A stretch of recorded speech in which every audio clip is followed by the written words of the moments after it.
अर्जुन ने पत्थर हटाया तो जमीन में गड्ढा देखा। उसने जल्दी पैंट उतारी और गड्ढे पर बैठ गया। फिर उसने पीछे से कुछ कदमों की आवाज सुनी। वह भाग गया और पास की झोपड़ी में छिप गया। उसकी पत्नी और बूढ़े पिता वहां पहले से छिपे थे।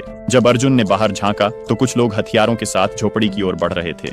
पिता ने उसकी ओर एक थैला फेंका और तीनों ने जल्दी से अपना सामान समेट लिया। पिता ने झोपड़ी में छुपा एक गुप्त रास्ता खोला और वे सभी चुपचाप वहां से निकल गए।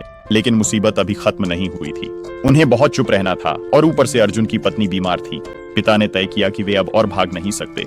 उन्होंने अर्जुन और उसकी पत्नी को शौचालय के गड्ढे में छुपा दिया और खुद दुश्मनों को रोकने बाहर गए। शुरुआत में कुछ को घायल किया लेकिन जल्दी थक गए। दुश्मनों ने मिलकर उनका गला रेत दिया। फिर उन्होंने उनकी लाश के साथ बहुत बुरा व्यवहार किया। उसी समय गिरोह का सरगना गड्ढे तक पहुंचा जहां अर्जुन छुपा था। उसे शक हुआ और उसने ढक्कन खोलने की कोशिश की, लेकिन अर्जुन ने उसे पहले ही बंद कर दिया। ढक्कन हिला भी नहीं और अंदर से सड़ी गली बदबू आ रही थी, जिससे वह उल्टी करता हुआ भाग गया। जब दुश्मन चले गए तो अर्जुन अपनी पत्नी के साथ वापस झोपड़ी में आया। अब उसकी पत्नी की हालत और भी खराब हो गई थी। उसका पेट सड़ने लगा था और दवा भी खत्म हो चुकी थी।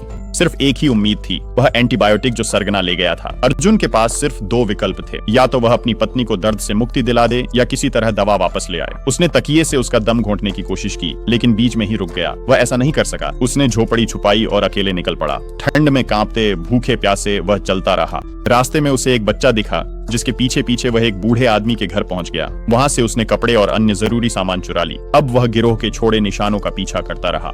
रास्ते में उसे पिता की जली लाश मिली। अर्जुन ने देखते ही उल्टी कर दी और पास में दफना दिया। फिर वह एक पेड़ पर चढ़ गया ताकि दूर तक देख सके। उसे दूर से धुआं दिखाई दिया, लेकिन वह गिर पड़ा, जिससे उसकी टांग टूट गई। फिर झाड़ियों से डरावनी आवाजें आने लगी। जंगली कुत्ते उसकी ओर दौड़ते हुए आए। अर्जुन ने आग जलाकर खुद को बचाया और वहीं रात बिताई। अगली सुबह वह फिर से चल पड़ा। फिर उसने एक तंबू देखा। डर के मारे उसने एक पत्थर फेंका, लेकिन कोई हलचल नहीं हुई। वह तुरंत अंदर चला गया। वहां उसे एक सूखी लाश मिली। उसके पास चाकू, माचिस की तीलियां और सीटी थी। उसे नहीं पता था कि ये चीजें उसकी जान बचाएंगी। बाहर आते ही उसने फिर से बच्चे को देखा।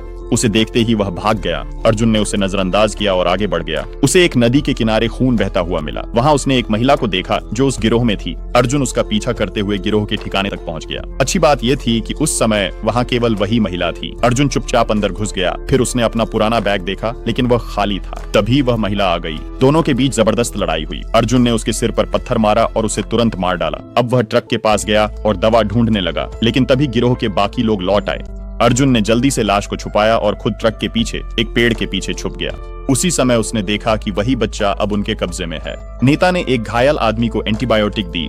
अब अर्जुन के पास बहुत कम समय था। जब उसने लड़के की रस्सी काटी तो वह डर के मारे चिल्ला पड़ा। फिर घायल आदमी बाहर आ गया, लेकिन लड़का भाग गया, जिससे अर्जुन को मौका मिला और वह दवा तक पहुंच गया, लेकिन ताला नहीं खोल सका। उसी समय नेता वापस आ गया। अर्जुन ट्रक के नीचे छुप गया। नेता गुस्से में आ गया और अपने ही साथी को मार डाला। अगली सुबह जब सब सो रहे थे, अर्जुन चुपचाप ट्रक में घुस गया। उसने आग जलाई और नेता की गर्दन से चाबी निकालने लगा।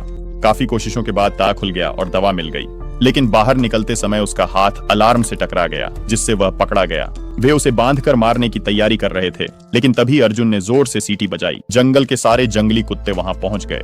गैंग के सदस्य डर के मारे भाग गए। अर्जुन ने चाकू से खुद को आजाद किया और एक पेड़ के पीछे छुप गया।